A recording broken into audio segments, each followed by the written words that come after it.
Sallu Gonga from Casamance, Dakar, Medina Gounass.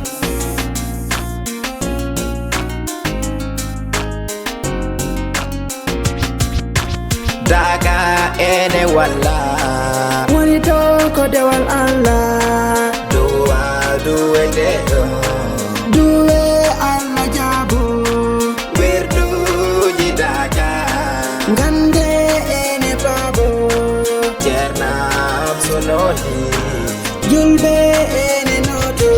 Bismillah mi dori ngam sifar no wori Daka no walla wonton ko dewal Allah ko Islam ko dental sako to koy kawral kala hitande jiidal do yodi gondigal wayrondirnoɓe duubi ko do wonata jiidugal don jabe kurus tanga don qur'ana janga ceernam jom lawol gonga dewal Allah tumingal jillani hen caakan ko julde tan na janga silkuji sadkuji e lawƴirde berde de wirdu Tijane Cheikh Mouhammad Seydi Ba yetten hen ceerno Tijane drapeau Islam nodde julɓe mbiyat nam daga ene walla Wani toko dewal Allah, duwe dedo duwe Allah jabu, wirduji daga gande ene babo, ceernam sonodi julbe ene noto.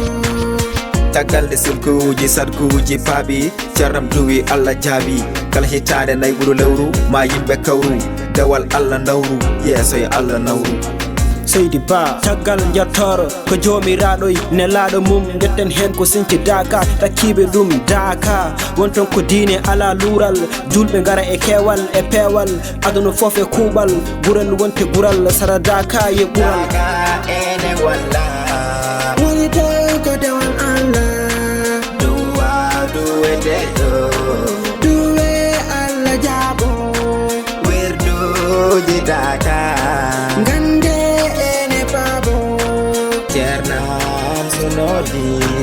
julɓe ene noto. Daka ko dental julɓe julɗo fof no limta hen yo ar tawtore sinci ɗum ko ceernam Alhaj Mouhammad Seydi Ba sinciri ɗum ngam Allah ngam ko julɓe joɓori ko wirdu Tijane ko ɗum ko jilli ala hen Daka ko sini selli woni hen duwe Allah jaabo ɗowuji mon no paabo en jetti Allah nelaɗo mum kamɓe Cheikh Tijane Alhaj Mouhammad Seydi Ba ceerno Tijane en jejjitani jambar ceerno Amadou Amar ceerno Mansour Barmour ceerno Amadou Baro jinnoɗo Islam daro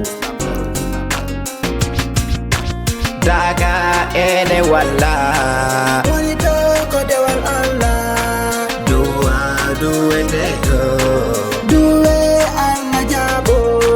wirduji daga gande ene baabo